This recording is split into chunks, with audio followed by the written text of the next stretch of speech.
Guards Rahul को हथकड़ी लगाए जेल के सबसे सुरक्षित पूछताछ कक्ष की तरफ ले जा रहे थे। राहुल इस बार नायडू के चंगुल में पूरी तरह से फंस चुका था। न तो उसके पास वो शक्तियां थी जिससे वो छूटकर भाग पाता और न ही कोई साथी जो अपनी जान मुश्किल में डालकर उसे वहां से छुड़ा पाता। राहुल अभी तक ये नहीं समझ पाया था कि शालिनी ने उसे आखिर धोखा क्यों दिया। शालिनी का अचानक से आईसीयू से बाहर आना और फिर राहुल के घर तक आ जाना, ये बातें पहले भी राहुल को खटक रही थी। राहुल शालिनी का मकसद जानने के लिए उत्सुक था, और उसके लिए इस वक्त जेल की इस चार दीवारी से निकलना जरूरी था। गार्ड्स ने राहुल को धक्का देकर पूछताछ कक्ष में बंद कर दिया, पर राहुल वहां अकेला नहीं था। नायडू वहां बैठा राहुल का बेसब्री से इंतजार कर रहा था। नायडू ने राहुल से कहा, तो आखिर तुम मेरी गिरफ्त में आ ही गए राहुल। राहुल ने झल्लाते हुए नायडू से कहा, मुझे पकड़कर अब तुम्हें कुछ नहीं मिलेगा नायडू। मैं अपना अतीत पीछे छोड़ चुका हूं। अब मैं वो नहीं रहा जो तुम समझते हो।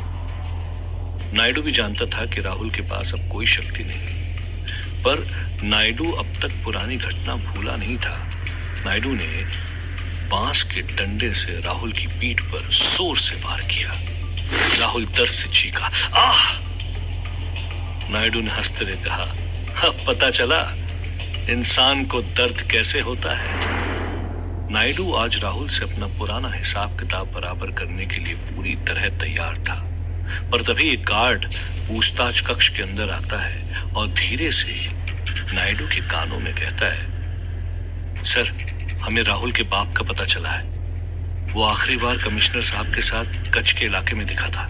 ये बात सुनते ही नायडू हड़बड़ी में पूछताछ कक्ष से बाहर चला गया, पर जाते जाते उसने राहुल से मुड़कर कहा, थोड़ी देर का ब्रेक ले ले, फिर आकर अच्छी तरह से तेरी खातिरदारी करता हूं। नायडू वहां से चला गया। इस बात से अनजान कि राहुल ने भी उस गार्ड की बात सुन ली थी। राहुल जानता था कि अपने पिता को ढूंढने का, अपनी मां से किए वादे को निभाने का उसे इससे अच्छा मौका नहीं मिलेगा। वो इस जेल से जल्द निकलना चाहता था, पर कैसे? ताकत से तो बिल्कुल ही मुमकिन नहीं था। तभी अचानक राहुल के दिमाग में वहां से भागने का एक ऐसा प्लान आया जिसे अंजाम देने की हिम्मत इतिहास में किसी भी कैदी ने आज तक नहीं की होगी। आयशा इस बात से अनजान थी कि राहुल इस वक्त पुलिस की कैद में है। वो राहुल से जुड़े चंद्रवंशियों का इतिहास जानने के लिए बेताब थी, पर वो ये काम अकेले नहीं कर सकती थी। इसीलिए आयशा किसी से मिलने एक बड़े से घर के अंदर जाती है। ये घर अपने आप में नायाब था। दीवारों पर सदियों पुरानी पेंटिंग्स टंगी हुई थी। घर के हॉल में ही एक बड़ा सा पुस्तकालय था जो मशहूर साहित्यकारों की किताबों से लदा हुआ था, पर आयशा जिससे मिलने यहाँ आई थी वो कहीं नहीं दिखाई दे रहा था। आयशा को हॉल से ही जुड़े एक कमरे से कुछ आवाज आई। जब आयशा ने वहां जाकर देखा तो एक लंबा चौड़ा इंसान सिर्फ टॉवल पहना बाथरूम से निकलकर बाहर आ रहा था। ये शख्स था हिंदुस्तान के जाने माने आर्कियोलॉजिस्ट में से एक, अर्नब आचार्य।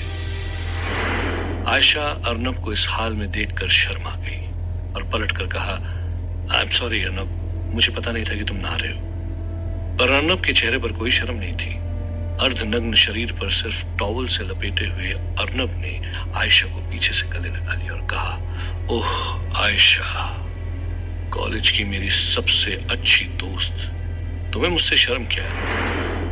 अर्नब को देखकर लग रहा था कि जैसे वो हमेशा से ही आयशा को पाना चाहता था। आयशा ने अर्नब से पूछा, मैं तुम्हारे अलावा इस वक्त किसी पर भरोसा नहीं कर सकती अर्नब। क्या तुम्हें चंद्रवंशियों के बारे में कुछ पता चला? अर्नब आयशा से दूर हुआ और सिगरेट का कश लगाते हुए आयशा से कहा, तुम्हारे फोन आने के बाद से ही मैंने चंद्रवंशियों के बारे में रिसर्च शुरू कर दी थी। ताज्जुब की बात है, कोई भी इनके बारे में नहीं जानता, पर हाँ, एक शख्स मिला है जो बस चंद्रवंशियों का नाम बड़बड़ाते रहता है। लोग उसे पागल कहते हैं। मुझे नहीं लगता कि हमें उससे कुछ पता चलेगा। आयशा ने उत्सुकता से कहा, ट्राई करने में क्या चाहता है अर्नब? हो सकता है उस इंसान को सच में चंद्रवंशियों के बारे में पता हो।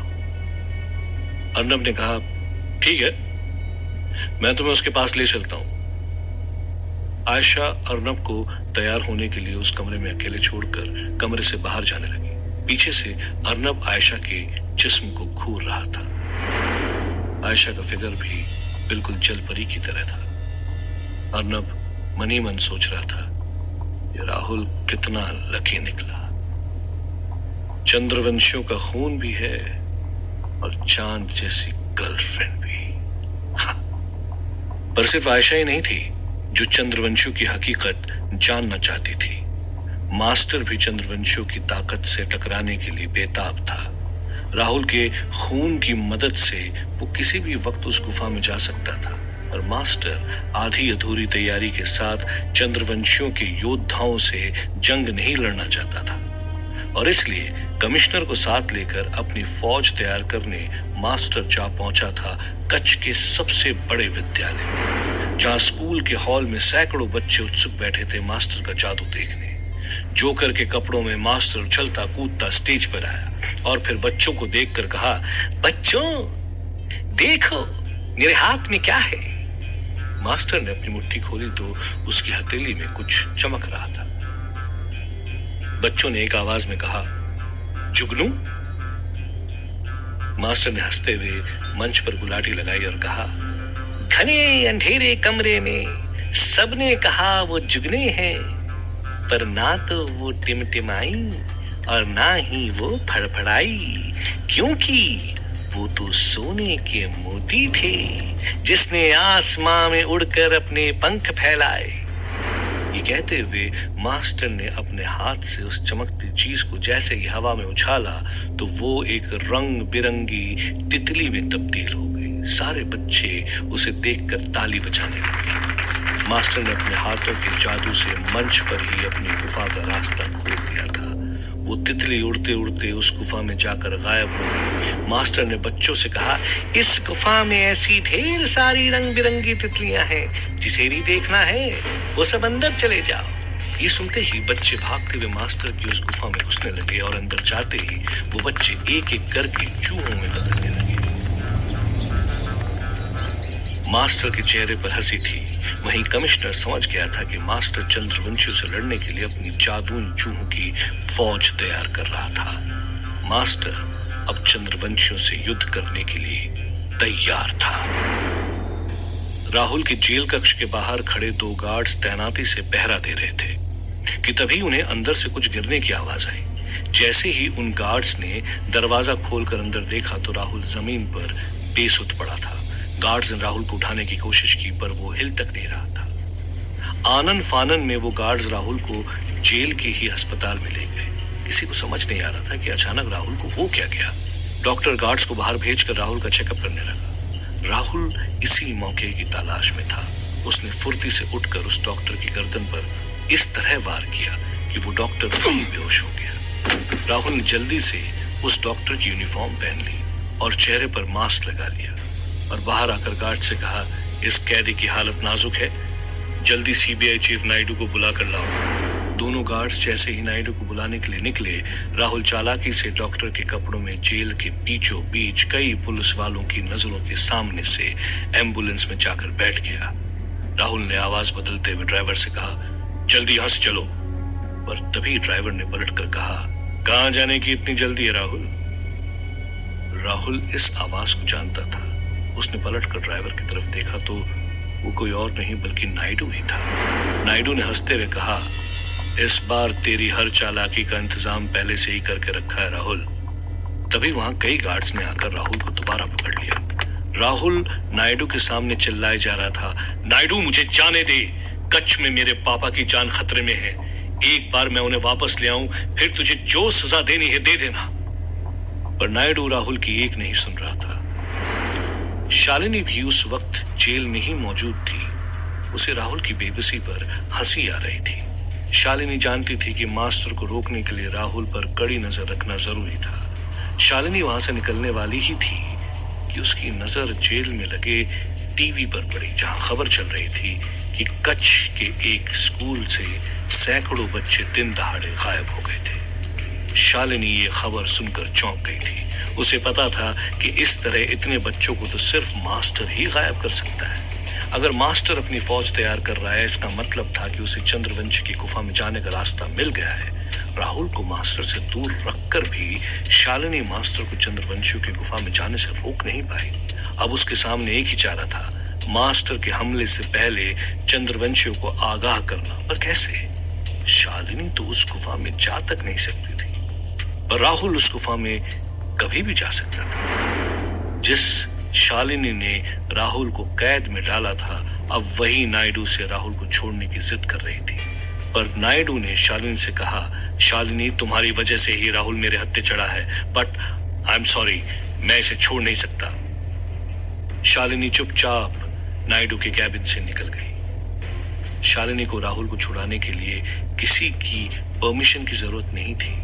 शालिनी बिना नायडू को बताए राहुल से मिलने उसके जेल कक्ष तक आ पहुंची थी, पर गार्ड्स ने उसे राहुल से मिलने के लिए मना कर दिया। शालिनी ने मुस्कुराते हुए दोनों गार्ड्स को एक फ्लाइंग किस दी, जिसकी फूंक में मिला था बेहोशी का जहर। उस फूंक के संपर्क में आते ही दोनों गार्ड्स बेहोश हो गए और शालिनी ने उस बंद दरवाजे को खोल राहुल की तरफ देखते हुए कहा, अपने पापा को बचाना है ना तुम्हें, तो चलो। राहुल शालिनी को देख गुस्से से चल रहा है। शालिनी, आखिर तुम चाहती क्या हो? पहले तो तुमने मुझे खुद इस कैद में फंसाया और अब तुम ही मुझे छुड़ाने आई हो। शालिनी ने कहा, राहुल, ये बहस हम बाहर जाकर भी कर सकते हैं, पर इस वक्त तुम्हारा कच्छ पहुंचना बहुत जरूरी है। ये कहते हुए शालिनी राहुल को गार्ड्स की यूनिफॉर्म पहनाकर उस जेल से सुरक्षित निकाल कर ले गई।